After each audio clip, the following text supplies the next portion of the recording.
Hello, welcome back, and very obvious from the intro, this week's topic will be Squid Game. Squid Game has gone so viral throughout the entire world that when I put up this mask, I'm pretty sure all of you would recognize what it means. It's a certain class in the game. In fact, it is the highest class of the guards, the squares.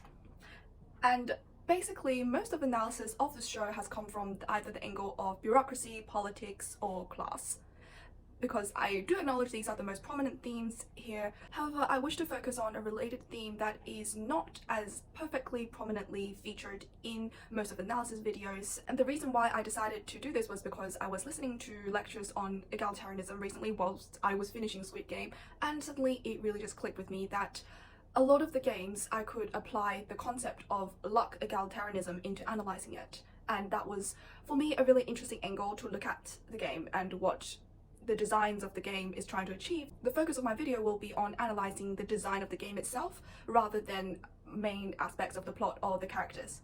Clearly, the show aims to depict Korean society as highly unequal and socially immobile, so the lower classes basically see no means of lifting them out of the conundrums via their personal effort. The game arena, despite its cruelty, aims to promote itself, at least through the design and through what the host claims, aims to promote itself as essentially a equalizer. So why is it equalizer? Because the player's success or failure depends solely on their personal capacities. Besides the huge prize, which obviously is a major factor that really attracts people to come and compete, it is supposedly this prospect of fair competition that makes them want to join the game, because it seems like it is a change from their helpless positions in the world that they're able to enter some fair competition where their personal efforts will actually be measured and rewarded. In particular, what made a big impression on me was the scene where the cheaters were hanged. That was when the host made a strong proclamation saying that they have absolutely zero tolerance for any sort of behavior that kind of destroys the absolute fairness of the game, and that was when the message first really hit through to me. So what I will analyze in this video is how I think the 5 main games played mirror the concept of luck egalitarianism. In this video, I will explain what luck egalitarianism is, how the concept matches up with this game, and assess whether it really promotes equality, or what else does it promote. Or is the concept of equality itself a farce or an unrealizable ideal? First question, what is luck egalitarianism? So the basic principle behind this is that we need to impose remedies to equalize the effects of bad luck suffered by certain people. That is, if they're not responsible for a certain misfortune, they should receive compensation for it. The defining feature of this theory is formulated by Ronald Dworkin as the choice-chance distinction. So we have option luck, which is a matter of how deliberate and calculated gambles turn out, and brute luck, which is a matter of how risks fall out that are not in the sense of deliberate gambles. So basically, Dworkin thinks only the latter should be remedied. In other words, you need to bear the results of your choices, not the result of unfortunate external circumstances. Firstly, the very central idea to the design of these games really revealed their intention of promoting themselves as equalizers. So they're all games designed to be played by children, and in a sense what they're doing is leveling the playing field for these adults, because there is very little scope to apply any of the skills you've earned in the adult world into those games. I'll focus my discussion on mainly the first 5 games, because the last game is kind of more just like a one-on-one showtime for the 2 protagonists without much involvement of egalitarian values in the mix. So now we have game 1, red light, green light. This game is quite self-explanatory, everyone knows how to play it, there's nothing very difficult about the rules or the skills applied, so it is entirely a very fair competition between people based on their physical speed and alertness, and that is really all it's testing, no adult world skills whatsoever. I've read some people tend to argue that the ball turns from like left to right, so if you're on like the left side of the arena you have a higher chance of getting caught, but I think that's just a minor thing, and I mean, whichever side you choose to run up, that's also kind of like a personal choice and effort, right? Second game, it doesn't really have an official name. I know it's called something in Korean, I don't quite remember, but let's just call it licking candies. This game is rather more interesting, involves a bit more elements of analysis than the first one, because it involves an element of choice. People were given the free choice of whatever shape they wanted to line up behind. People who chose wrong had a much harder time completing their task. And this fits into the idea of option luck. One needs to be responsible for one's choices. Even though, yes, it wasn't perfectly informed, but luck egalitarianism says even if it's like a gamble choice, and you chose wrong, you suffer misfortunes, you still have to bear the responsibility. No one's going to compensate you for that because it's still your choice.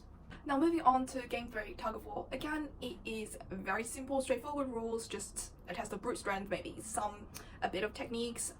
But in this game, there is an extra element of forming a team, and this induces complications. We know that when we talk about the forms of remedies given to people in order to like smooth over their disadvantages and misfortunes, it usually comes in the form of resources, giving them the means to access certain desirable ends. However, there is just one form of resource that the state can never provide, and that is social connections.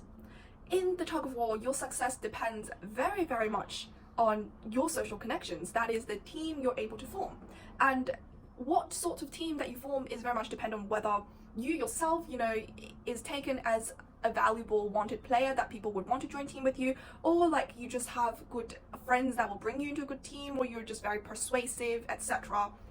So transformed into society, this would be your network of connections, and we all know how much connections can give us opportunities in life.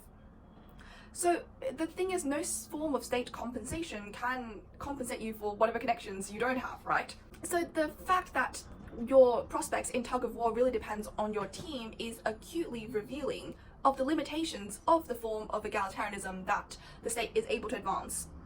It is impossible to compensate for your problem of unable to have connections that help you in life. Game 4 is marbles. I think rather than raising very prominent concerns of egalitarianism, it is more like an emphasis on the idea that it's just a matter of a cruel fact in life that we sometimes have to step on people who are close to us in order to achieve our goals, because they're just limited resources and you can't always try to create a win-win situation for all of your friends and families alongside with yourself. Now game 5, the glass stepping stones. We are again seeing the idea of option luck. Each player's chance of surviving the game is hugely dependent on the number that they chose.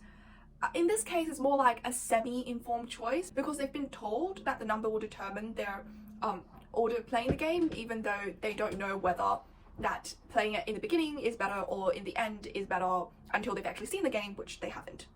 However, this form of picking in game 5 is different from game 2 in the sense that you are in direct competition with other players for picking the numbers, because in game 2 is really like you can just line up behind whatever you want.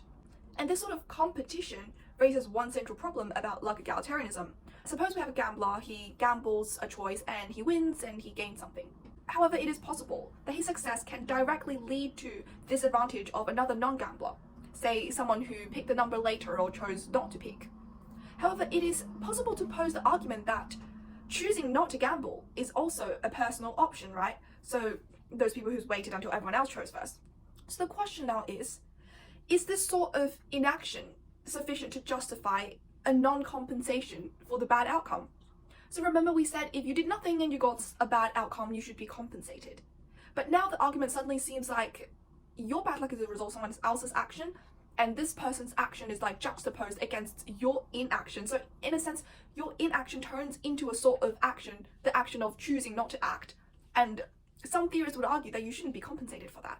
We know that a society always has limited resources, so someone's win will inevitably lead to another's loss. Yet luck egalitarianism seems to say that one is entitled to one's gains from personal effort or choice, so are we justified in taking away whatever the gambler earned in order to compensate the non-gambler? Squid Game seems to give no as an answer, that we shouldn't compensate them, and that kind of follows my earlier point of taking the choice of inaction as an action.